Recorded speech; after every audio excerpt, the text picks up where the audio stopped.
কৃষ্ণের এক ভক্ত কৃষ্ণকে জিজ্ঞাসা করলো যে তুমি সবসময়ই বলো যা হয় ভালোর জন্যই হয়। লোকে বলে ভগবান যা করে ভালোর জন্যই করে, কিন্তু আমি এটি কিছুতেই বিশ্বাস করতে পারছি না। তুমি অন্যায় অবিচার কিছুই দেখতে পাও না, শুধু চেয়ে থাকো আর একভাবে মূর্তি হয়ে দাঁড়িয়ে থাকো। তুমি কেন একভাবে দাঁড়িয়ে থাকো? তুমি কারো সাহায্যে সত্যি কথা কেন বলো না? তুমি তো সবই দেখতে পাও। তখন স্বয়ং ভগবান সেই ব্যক্তিকে বলল, তুমি আমার জায়গায় এসে এই মন্দিরে দাঁড়িয়ে থাকবে, আমি তোমাকে সেই বর দান করবো, কিন্তু তুমি যা কিছুই দেখবে শুধু চোখেই দেখবে, কাউকে কিছুই বলা যাবে না। এই প্রস্তাবে রাজি হয়ে ছেলেটি তখন কৃষ্ণ সেজে দাঁড়িয়ে রইল কৃষ্ণের জায়গায়। এরপর একজন ব্যবসায়ী কৃষ্ণের কাছে প্রণাম করতে আসতেই তার পকেট থেকে তার মানিব্যাগটি পড়ে যায় এবং সে চলে যায় কৃষ্ণকে প্রণাম জানিয়ে। তারপর এক বৃদ্ধ লোক কৃষ্ণকে প্রণাম করতে এসে দেখে একটি মানিব্যাগ পড়ে আছে।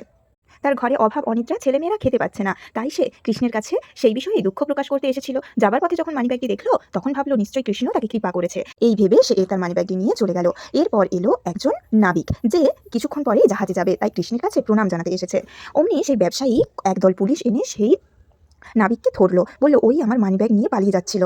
এত কিছু দেখার পর, এত অন্যায় দেখার পর সেই লোকটি আর চুপ করে থাকতে পারলো না। সে মূর্তির সেই স্থান থেকে বেরিয়ে এসে বলল, না না, ও তোমার কোনো ক্ষতি করেনি, ও নয়, একজন বৃদ্ধ লোক তোমার মানিব্যাগ নিয়ে আগেই চলে গিয়েছে। এই বলার পর নাবিককে পুলিশ ছেড়ে দিল এবং যে যার জায়গায় সেটা চলে গেল। স্বয়ং কৃষ্ণ এসে সেই লোকটিকে বলল, তোমাকে আমি বারণ করেছিলাম কোনো কথা বলতে না, কিন্তু তুমি সেই শর্ত রাখোনি। তুমি কি জানো তুমি তোমার অজান্তেই কতটা ভুল করেছো? তখন সেই লোকটি বলল, কিভাবে আমি সবার ভুল করেছি?